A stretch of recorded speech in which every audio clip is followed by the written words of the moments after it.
Alright, there is the action clutch on. Now I'm just waiting on a friend to come help me put this fucking transmission in here.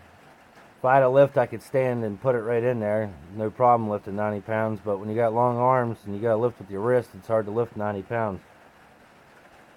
If I was like 5'3", it wouldn't be a problem. Closer to 6'4", so it's a problem. But it's on there, good enough to go. Well, just put the last spark plug in it. They're not bad or nothing. It's just they seen a lot of fuel, and then, you know, maybe they could be bad, so they got all that fuel in it when they flood it. Last thing to do, I got the tune uploaded on it. Everything up in there. Y-van rehooked up. Should fire up. As long as the Mega Squirt's been fixed right, it'll fire up, and pretty sure Peter Florence knows what he's doing. He's been in the business for a long time, so I have absolute faith that it'll work. Very little faith that the transmission's good. Because we've had so much trouble in it, but we'll find out. We'll start it up and try to take it for a ride real quick. Sorry for the lack of video, but I just got it done, and one time I thought I did have the camera on and didn't, so it's nothing you haven't seen already that I've done, so let's see about starting this. There, now we got the valve cover all straightened up. A lot of new stuff. Probably got to readjust the fuel pressure regulator. Oh, I know what I got to do yet. I got to put the spring in yet. Just the idle screw real quick. So, let me shut this off and I'll be back in a little bit. Alright, I'm going to try to start it, see what it does.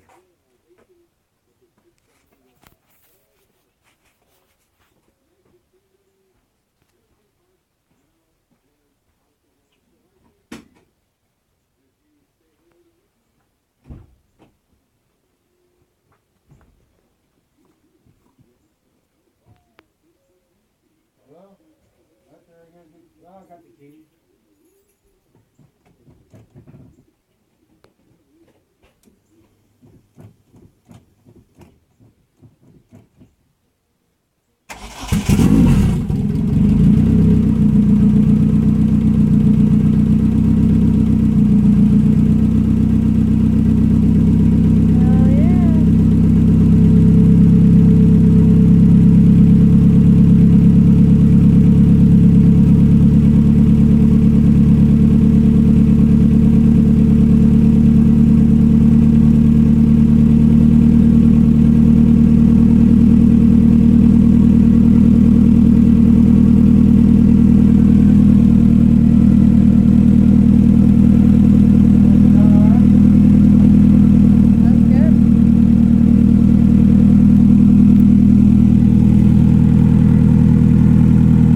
Hasn't been fired up in a while, so you hear them injectors pulsating. I don't have the laptop hooked up, but it was running good. I should hook it up and dialogue it, but yeah.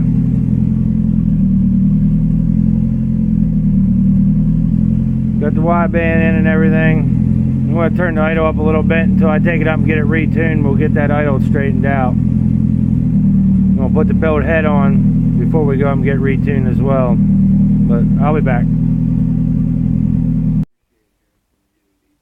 Alright guys, one in every gear.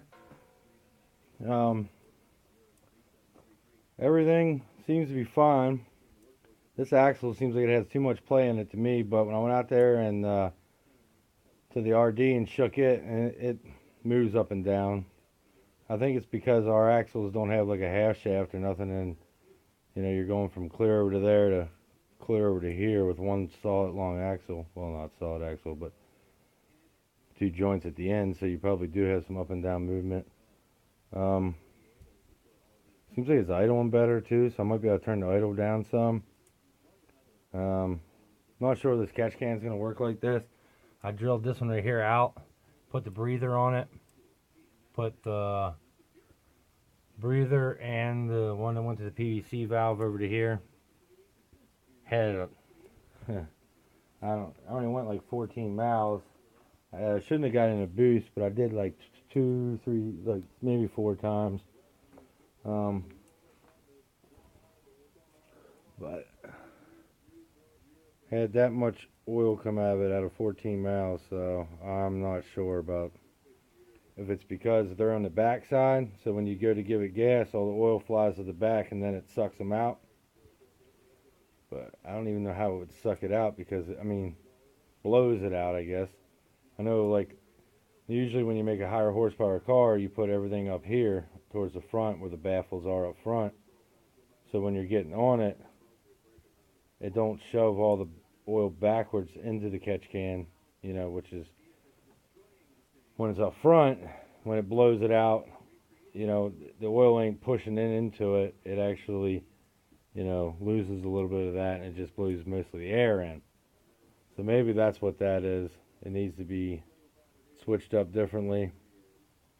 Or just go back to the regular fucking PVC valve and just let it open. But then there's a lot of blow by that's happening when you do that.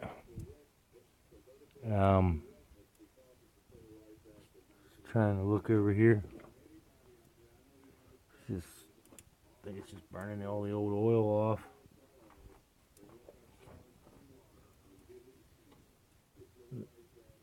It definitely dried the back of it up. It was pretty wet back there. It dried it up pretty good, so at least we know all the oil's going over there. But man, that'd be a lot of oil constantly. And that looked like good oil, like good fresh oil. So I'm thinking it's blowing it all backwards. And what I'm going to end up having to do is, since these are frickin' plastic, is probably put them up here or up top. Maybe even up top somewhere or something. I'm going to have to ask some other guys what they do with them. But man, that is hot. I got that other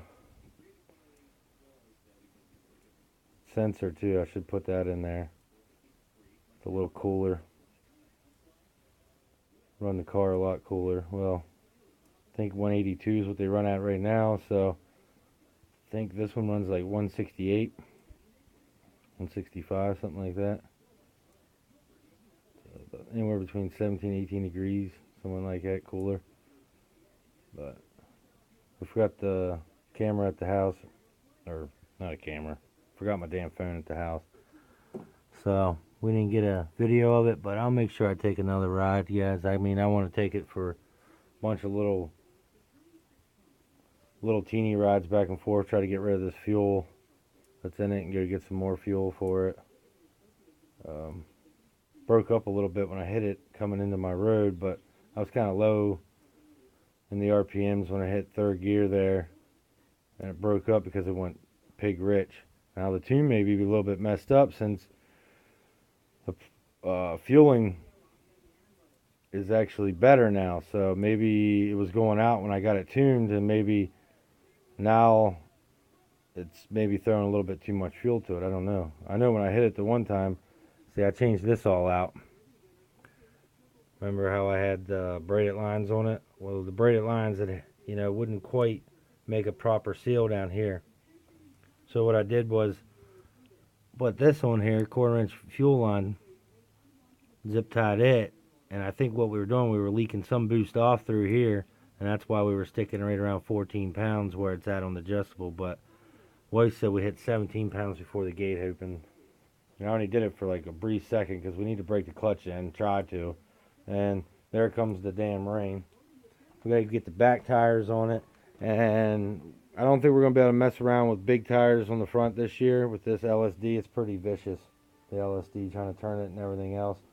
I think what we'll do is we'll run 205s on the street, and then we're going to use these ones right here this year for the slicks, and put 23-inch, 15-inch slick on it, and then this coming winter we'll buy the 13-inch wheels and 24.5-inch slicks like we should be running. But man, this rain has been awful for days on end. And try to finish this up soon. But we'll get to it because I got to get that finished. so the wife has something to drive, so I don't have to let her use my car or drive her. And she don't like driving manual, so that's why I mostly just drive her. But there we go. Good old action clutch is working so far. Try to break it in. Try to. It's hard for me. But peace out, guys. Later on. The LSD in this thing is vicious, guys. Vicious. I got a lot of break the clutch in yet, but it is insane. Like, it keeps the car straight. I've hit boost a couple times, probably shouldn't have. I mean, right now we just got 16 miles on the clutch. And it didn't spin the tires in third gear, and it hooked and went straight. So, no torque there really. But man, when you go to turn, if I had somebody else in the car, oh man, it jerks and it's aggressive as shit. Streetable? No, not real streetable. If you're taking like long drives, you're probably alright. As long as you're up to speed, you can go around turns. But when you're like real slow, I can't even video it. There's no way I can even pull out by myself. I gotta get this gauge cluster out of here. It shows this temperature up, but I had the mega squirt on it and it's staying right where it's supposed to be. Thermostat's open and everything up at like 182. We gotta put the other thermostat in at 165. I think it's what it is. Maybe it's 168, but yeah, this thing's vicious, man.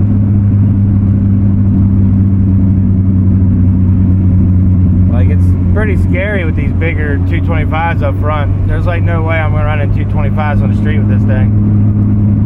I'm going to use these slicks, or these 15-inch VMSs for slicks, these drag wheels up front. I'm just going to run as small as I can. Like a 23, 7.5. These are 8-inch wheels, so we'll stretch it a little bit. And that'll help. Like, spread out the contact patch. So, I mean, we'll try those with these, but next year, you know, this winter's 13s. I just don't feel like trying to modify everything to make it work. And I know these wheels will work. And 225s are, they're actually, what are they? 24.5 inch, I think. So, the 23-inch slick will definitely fit. And these are 8 inches wide instead of 7.5, so we know they'll fit. I wish I could show you guys how fucking hard this is to drive, like at slow speeds. It makes weird noises, like clunk, clunk, like, I don't know, it's not really a clunking noise, kind of a clunking noise. Just when you're turning, it's like almost like turning a car with a welded diff. It's hard. Like, I don't know if I can, like right there, it's hard. Like, you need power steering. Like, I almost need to get power steering back in the car. I'm really thinking about doing it, but that's about all I can show you guys. If I have somebody with me tomorrow, take a little ride along in it, let you guys know it's doing all right. I won't make a full video of it. Ride along, some people like, some people say it's boring. Anybody locally got a front wheel drive, all I gotta do is put a couple hundred miles on this.